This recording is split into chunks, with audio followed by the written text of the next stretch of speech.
Bonjour à tous et à toutes, aujourd'hui une petite vidéo de présentation de divers claviers sous Android. On va commencer donc par le premier, SubKeyboard. Donc au niveau des options, comme vous pouvez le voir, on a le choix, beaucoup d'options. Donc entre autres la possibilité de régler la taille du clavier en lui-même, divers thèmes pour le clavier, mais aussi donc divers claviers au niveau du format de l'écran. Donc on a par exemple le standard, clavier tout ce qui est de plus classique comme on le connaît tous. On a aussi un clavier pour les écrans 5 pouces, donc celui-ci légèrement différent. On a le pavé numérique au centre et donc les touches sur le côté, plutôt pas mal, il faut s'y habituer. Et on a aussi donc les claviers pour les tablettes. Donc là, sur un écran de 5 pouces, ça va tout de suite être tout petit, mais ça peut en intéresser certains. Donc là, il ressemble beaucoup à l'autre. Il y a juste le portrait qui change. Donc, on va dire, au niveau des options, on a vraiment là un clavier complet et on peut choisir ce qu'on veut. Donc maintenant allons voir au niveau des possibilités qu'offre ce clavier quand on écrit un texte. Donc je vais faire aussi toujours le même texte assez simple.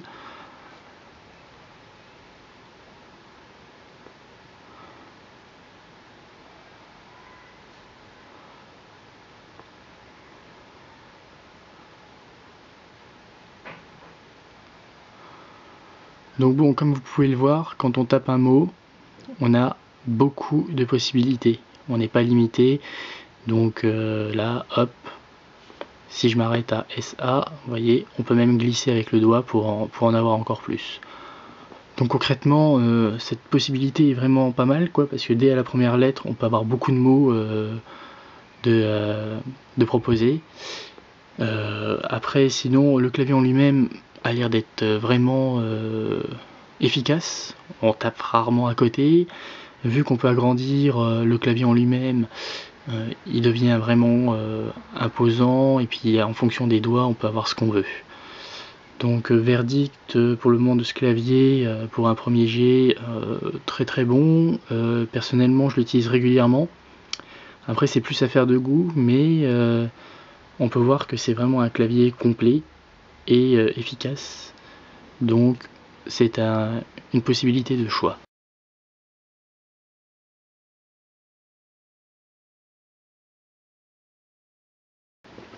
Voilà, maintenant nous continuons donc avec SwiftKey. Beaucoup le plébiscite, trouvant même que c'est le meilleur clavier disponible. Donc cette vidéo va vous montrer comment il est. On va dire que c'est un clavier déjà qui a aussi pas mal d'options, peut-être même mieux classé que SubKeyboard. Après, normalement il est plutôt efficace, on va voir ça tout de suite.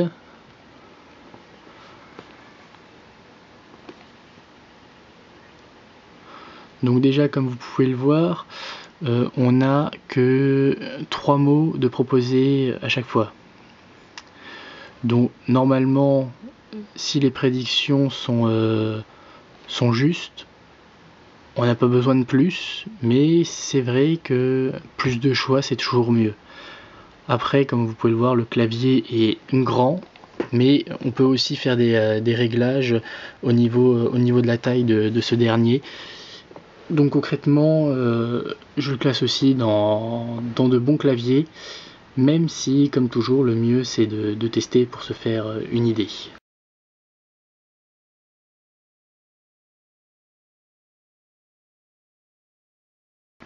Voilà, maintenant nous continuons avec GoKeyboard. Donc c'est un clavier gratuit sur le Google Play. Donc bon, on peut déjà voir que l'accès aux options est un peu long. Autre point, on a dans les options une publicité.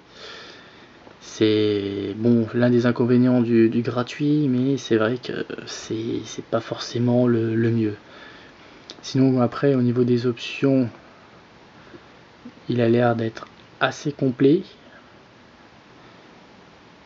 avec apparemment un choix de langue assez important. Donc après, à voir au niveau des choix plus poussés. Je n'ai pas vraiment trouvé la possibilité d'avoir une taille de clavier comme sur les deux précédents. C'est plus un choix, mais c'est vrai que c'est toujours bien de pouvoir régler cette taille. Je suis peut-être passé à côté, mais j'espère que c'est vraiment intégré. Sinon pour le clavier en lui-même, comme on peut vous voir, la frappe est plutôt précise. Et le clavier reste vraiment agréable. Donc c'est vraiment une bonne alternative à celui de base. Il est gratuit, donc n'hésitez pas à l'essayer. On sait jamais, ça sera peut-être celui qui vous convient et d'autant plus que de toute façon vous ne perdez rien à l'essayer vu qu'il est gratuit.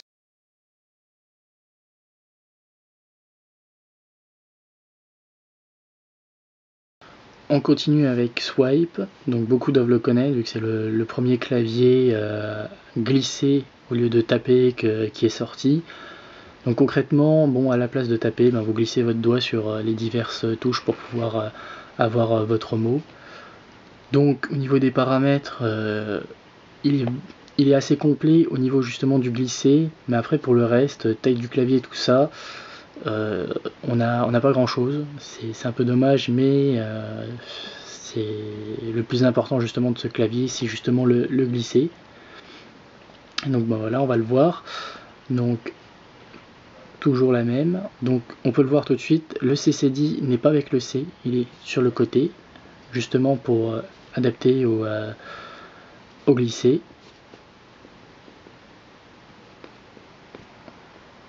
Donc comme on peut le voir, il est facile de rigider.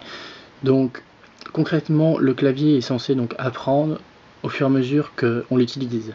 Donc là c'est la première fois, donc il peut y avoir quelques erreurs, mais il est vraiment efficace et rapide. J'ai même été étonné de voir des prédictions de certains mots vraiment très longs et ça tombait juste. Bon après, il faut aimer ce type de clavier. Je pense qu'il est peut-être plus adapté pour des écrans plus petits et donc à une utilisation à une main. Sur un écran comme par exemple là le Galaxy Note, vu qu'il est très grand, c'est moins pratique. Et du coup, à mon avis, quand on l'utilise à deux mains, un clavier tape classique doit être plus rapide.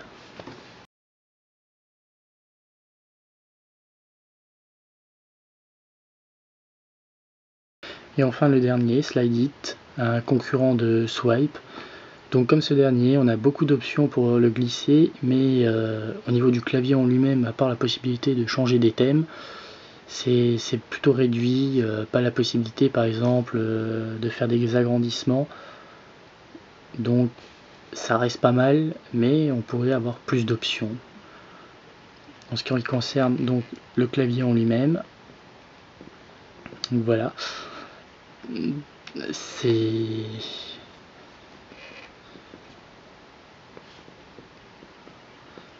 donc là on peut le voir, comparé à Swipe, le CCD est directement pris en compte par rapport au C.